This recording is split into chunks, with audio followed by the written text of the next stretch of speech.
అదే RTV app వార్తల్ని క్షణాల్లో చదివే అవకాశం ఉంటుంది. ఒక న్యూస్ పేపర్, ఒక టెలివిజన్ ఛానల్ మీ చేతుల్లో ఎప్పుడూ ఉంటాయి. కె శ్రీనివాస్, ఆంధ్రప్రదేశ్ రైతు సంఘం ఏలూరు జిల్లా కార్యదర్శి. ఈరోజు వ్యవసాయ పంప్ సెట్లకి మోటార్లకి మీటర్లు బిగించాలనే ప్రయత్నాలు జరుగుతూ ఉన్నాయి. అయితే గత వైసీపీ ప్రభుత్వం వ్యవసాయ పంప్ సెట్ మీటర్లు బిగించే దాని కోసం జీవో నెంబర్ 22 విడుదల చేసింది.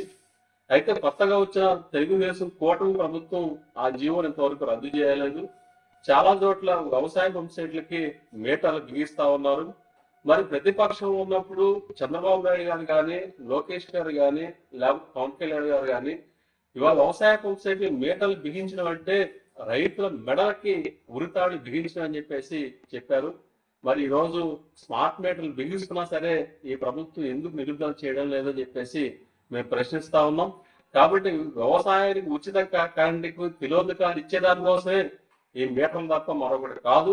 కాబట్టి ఇప్పటికైనా కేంద్ర ప్రభుత్వం తీసుకొచ్చిన కేంద్ర విద్యుత్ సవరణ బిల్లులో వ్యవసాయ పంప్ సెట్ మీటర్లకు సంబంధించిన అంశం ఉంది. భవిష్యత్తులో ఉచిత కరెంటు కోల్పోయే ప్రమాదం ఉంది. కాబట్టి కేంద్ర ప్రభుత్వం తీసుకొచ్చిన 2022 కేంద్ర విద్యుత్ సవరణ బిల్లుని రద్దు చేయాల్సిన అవసరం ఉందని చెప్పేసి మేము భావిస్తా ఉన్నాం. కాబట్టి ఇప్పటికైనా రాష్ట్ర ప్రభుత్వం గత ప్రభుత్వం జారీ చేసిన జీవో నెంబర్ 22 తక్షణమే రద్దు చేసి వ్యవసాయ పంప్ సెట్ మీటర్లు బిగించే ప్రక్రియని వెంటనే నిలుపుదల చేయాలని చెప్పేసి ఆంధ్రప్రదేశ్ రైతు సంఘం తరఫున మేము ప్రభుత్వాన్ని కోరుతా ఉన్నాం. అట్లా ఈరోజు ఉచిత పంటల బీమాకు సంబంధించి ఈ గత ప్రభుత్వం అమలు చేసిన ఉచిత పంటల బీమా పథకాన్ని కొనసాగిస్తామని చెప్పేసి వ్యవసాయ శాఖ మంత్రి గారు చెప్పారు. మరింతవరకు ఏ పంటలకి ఏ జిల్లాల్లో పంటల బీమా వర్తింపజేస్తారనే విషయం మీద ఇంతవరకు నోటిఫై చేసిన పరిస్థితి లేదు. కాబట్టి ఆగస్టు నెలాఖరు నాటికి కేంద్ర ప్రభుత్వానికి పంటల బీమాకు సంబంధించిన వాటాను చెల్లించకపోతే ఈ ఖరీఫ్ లో పంటల బీమా పథకం వర్తించే పరిస్థితి ఉండదు. మరి ఈ క్రాప్ ఆధారంగా పంటల బీమాను అమలు చేస్తామని చెప్పేసి రాష్ట్ర ప్రభుత్వం చెప్తా ఉన్నది. కాబట్టి ఇట్లాంటి పరిస్థితుల్లో పంటల బీమా పథకంపై ఒక స్పష్టత ఇవ్వాలని చెప్పేసి మేము ఈ సందర్భంగా రాష్ట్ర ప్రభుత్వాన్ని కోరుతా ఉన్నాం. అన్ని పంటలకి పంటల బీమా పథకాన్ని వర్తింపజేసే విధంగా చర్యలు ఉండాలని చెప్పేసి కూడా మేము ఈ సందర్భంగా విజ్ఞప్తి చేస్తాము.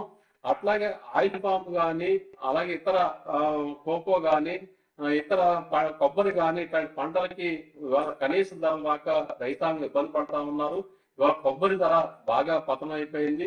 ఇవాళ కనీసం కొబ్బరికాయలు కోసే దానికి ఖర్చులు కూడా ఇవాళ రైతులకు వచ్చే పరిస్థితి కనబడట్లేదు. కొబ్బరికి గిట్టుబాటు ధర కల్పించాలని చెప్పేసి కోరుతా ఉన్నాం. ఆయిల్ పామ్ సంబంధించి కూడా రైతులు ఇవాళ కనీస ధర లేక ఇబ్బంది పడతా ఉన్నారు. గతంలో టన్ను ఆయిల్ పామ్ గెలలకి 23,000 రూపాయల ధర వస్తే ఇవాళ ధర 13,500 పడిపోయిన పరిస్థితి ఉన్నది.